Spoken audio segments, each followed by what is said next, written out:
Mukunzi wa Judgment Truth Victory, ndagusuhuje ubu n'amahoro bituruka ku bana nawe. Njyewe amazina nitwa Urinzwe n'Imana Faustin. Rero nkwaye ikaze muri uno mwanya aho tugiye kwigana ibyanditswe byera. Ndakoretse kugira ngo Uwiteka akomeze kutubera byose. Nyemerera mbere yuko dukomeza dusenga Imana. Data wa twese uri mu ijuru dukunda, turagushimye turaguhimbaje, izina ryawe rihabwa icyubahiro. Tugushimiye yuko uri Imana y'abirabura ndetse n'abera. Tugushimiye yuko wandikishije ijambo ryawe kugira ngo rituyobore. Ndakwinginze kugira ngo imitekerereze yacu uyerekeze ku ijambo ryawe, maze uduhe gukuramo ibyatugirira umumaro, maze ubwo ugiye kuza tuzabane mu bwami bwawe. Uyu mwanya turagushimye kubera ko tukiri bazima, duhumeka, tuvuga. Reka uduhe kuvuga ibikwiye. Reka nanone nkwereke abari mu bibazo bitandukanye, abarwayi, imfubyi n'abapfakazi, buri muntu wese n'uburyo agukennye, ukomeze kumubera igisubizo muri izo ntambara zose. Ukomeze kumwereka ibikwiriye, maze ikirutaho nubwo twava muri ubu buzima, uzaduhe ikamba ry'ubugingo. Nibyo nsabye nsabira n'abandi banteze amatwi mu izina rya Yesu, amen. Bakunzi ba Judgment Truth Victory, iyi ni gahunda yabyanditswe nk'uko nayikubwiye, aho twiyemeje cyangwa niyemeje ko turi kumwe tuzasoma Bibiliya tugahera mu gitabo cy'Itangiriro tukagera mu gitabo cy'Ibyahishuwe. Rero ndakuraritse kugira ngo uzakomeze kubana nanjye, kandi njye nawe tuzagire umugisha udasanzwe. Rero uyu mwanya tugiye kwigana icyigisho gifite umutwe uvuga ngo Imana nibana nanjye gusaba iby'ingenzi. Imana nibana nanjye gusaba iby'ingenzi. Tugiye kureba umuntu wabisabye ndetse nawe, kubera ko Imana ivubira ababi n'abeza. Nizera ntashidikanya ko Imana nawe iri bubiguhe, kandi ntabwo ijya yimana iby'ingenzi. Imana nibana nanjye gusaba iby'ingenzi. Muri make, ubushize twarebeye hamwe umugabo bita Yakobo ndetse n'umugabo witwa Esawu. Uburyo Yakobo yareganyije umugisha, hanyuma agahabwa umugisha, hanyuma mukuru we agahabwa umuvumo. Ariko noneho nk'uko nabikubwiye, tugeze mu gitabo cy'Itangiriro igice cya 28 muri ino gahunda yabyanditswe ngo niho nakuye uwo mutwe w'amagambo. Isaka yohereza Yakobo i Padanaramu gusabayo umugeni. Isaka yohereza Yakobo i Padanaramu gusabayo umugeni. Ahangaha nkwibukijeho gatoya, muribuka ko ubushize twarebeye hamwe mu Itangiriro igice cya 27, aho twabonye uburyo nyina wa Yakobo ariwe bita Rebeka yoheje Yakobo kuriganya umugisha Esawu, hanyuma akabikora. Ariko nyuma tuza kubona yuko nanone Esawu yaje gutekereza ko azihimura akica mwene se Yakobo igihe se azaba yapfuye. Ariko ahangaha igihe cyari kigeze kugira ngo Yakobo ahunge ajye aho bita Ipanadaramu nk'uko tuhasomye. Mu gice cya 28 umurongo wa mbere hari umutwe w'amagambo uvuga ngo Isaka ahamagara Yakobo amuhesha umugisha, aramwihanangiriza ati ntuzarongore umunyakananikazi. Uwo ni umurongo wa mbere. Ahangaha muribuka neza yuko mu bice byabanje twabonye ko Esawu yarongoye abanyakananikazi. Ntibyashimisha Rebeka ndetse ntibyanashimisha Isaka.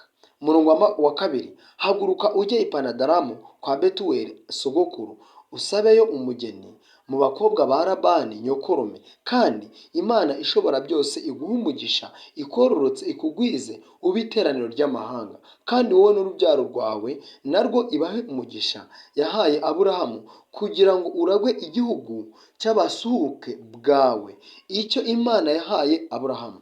Isaka yohereza Yakobo, aragenda i Padanaramu kwa Labani mwene Betuweli Umwaramu, musaza wa Rebeka nyina wa Yakobo na Esawu. Kandi Esawu abonye yuko Isaka yahesheje Yakobo umugisha, akamwohereza i Padanaramu gusabayo umugeni, kandi ko yamwihanangirije akimuhesha umugisha ati ntuzarongore umunyakananikazi, kandi ko Yakobo yumviye se na nyina akajya i Padanaramu. Esawu abona yuko abanyakanani batanezeza se Isaka ajya kwa Ishimayeli asabayo Mahalati umukobwa wa Ishimayeli.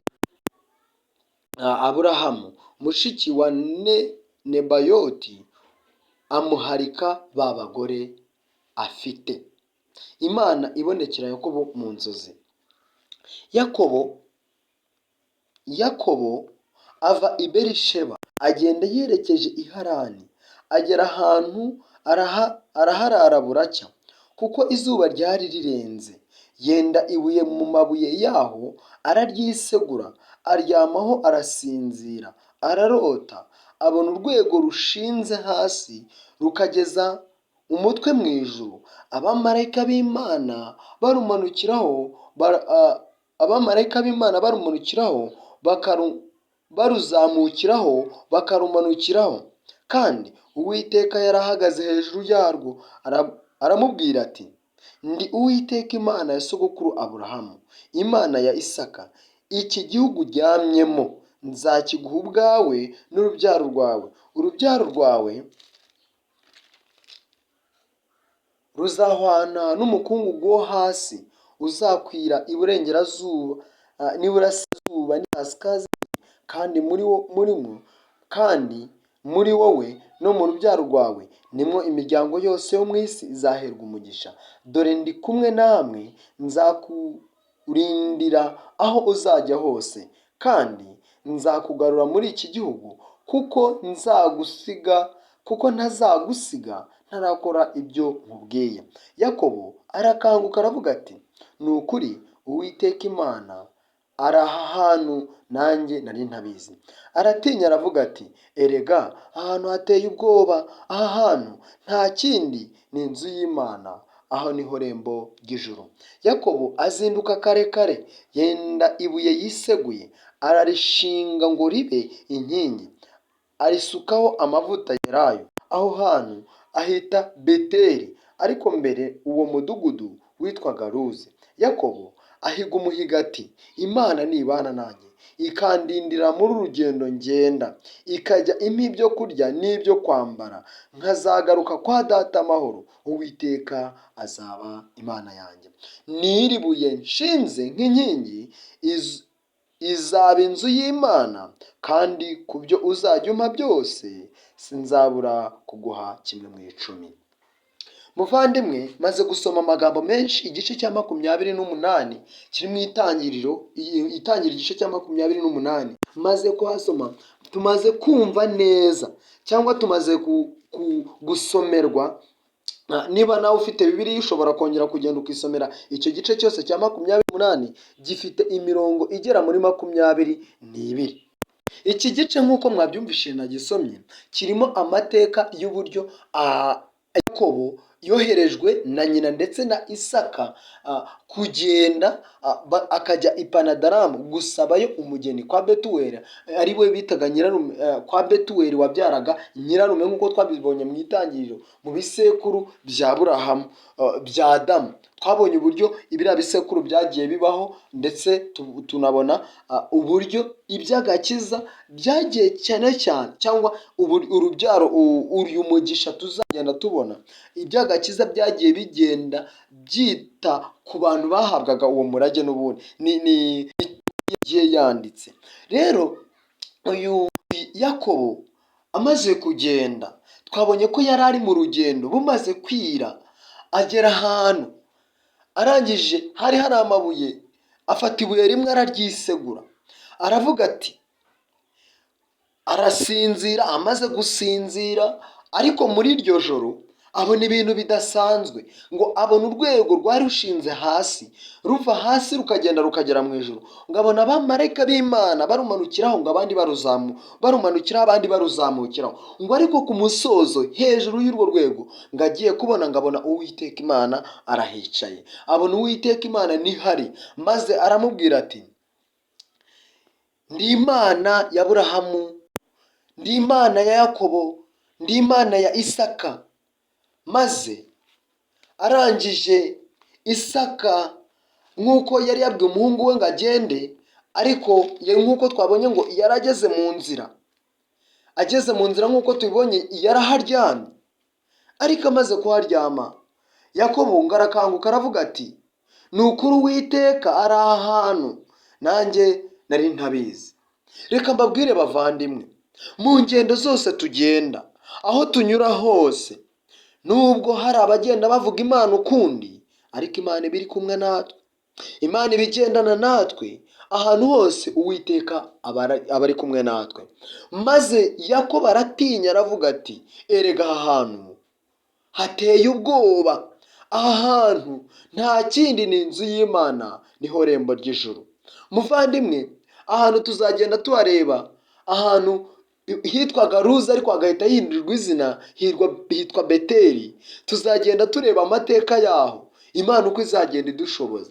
Ahangaha rero Yakobo ahita hita Beteli, mbere twabonye ko hitwaga Luzi.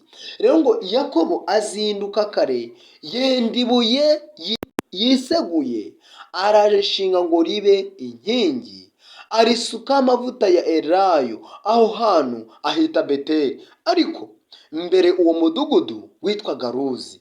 Yakobo ahiga umuhigo ati muvandimwe, nzi yuko Imana idutabara ikatunyuza ahantu hakomeye, ariko uyu mugabo yahize umuhigo, ari nawo nifuje ngo Imana nibana nanjye gusaba iby'ingenzi.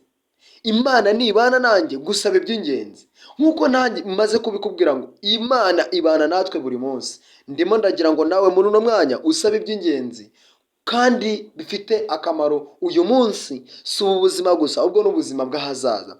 Maze arangira avuga ngo Imana nibana nanjye, icyo ni icya mbere, ikandindira muri uru rugendo ngenda, ikajya impa ibyo kurya n'ibyo kwambara, nkazagaruka kwa data amahoro.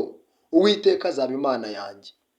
Bavandimwe, muri iki gihe cya none turimo cya viziyo 2050, turi mu gihe turi gushaka ibifatika ariko nabyo ntibifatike.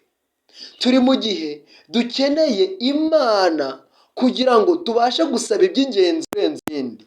Yaravuze ngo Imana nibana nanjye ikandindira muri uru rugendo. Muri kumva, Imana igomba kuturindira muri ubu buzima, ngo ikajya imuha ibyo kurya n'ibyo kwambara. Bavandimwe, niba dufite ibyo kurya n'ibyo kwambara, ibindi byose ni inyongera. Arangije avuga ikintu gikomeye cyane, avuga ati Uwiteka azaba Imana yanjye. Rero aha murumva ko Imana nibana nanjye, Imana nibana nawe, dukwiye gusaba iby'ingenzi. Ikintu cya mbere tugomba gusaba ni ukurindirwa mu rugendo. Ikindi cya kabiri dukwiye gusaba ni ibyo kurya. Impamvu yasabye ibyo kurya ni iyi, ni uko ubuzima bukeneye ibyo kurya kugira ngo bubeho. Hanyuma nanone ikindi yasabye cy'ingenzi ni uko agomba kwambara akagaragara neza. Hanyuma aravuga ati Imana nibana nanjye muri ibyo byose, nkagaruka kwa data amahoro. Iri buye ngo ashinze, hahandi wageze mu kigeragezo ukagorwa, hahandi wabonye ko utabawe, nawe nuzajya ubona hari abari mu bibazo, uzajya ubibuka, kubera ko nawe uzi ko wigeze kuhagera. Hanyuma arangije avuga ikindi kintu gikomeye, avuga ngo mu byo azajya yunguka byose azajya atanga kimwe mu icumi. Muvandimwe, ntekereza yuko amatorero menshi yo kuri iyi si kuba batanga icyacumi ari ahangaha byavuye. Reka muri uno mwanya Imana kubera uburinzi bwayo dusabe iby'ingenzi, kandi isi n'ibiyuzuye n'iby'Uwiteka ndetse n'abayibamo. Twicishize bugufi imbere y'intebe y'Imana kugira ngo tubashe guhabwa umugisha. Nibyo nabasabira nanjye nisabira mu izina rya Yesu. Imana nibana nanjye gusaba ibirenze.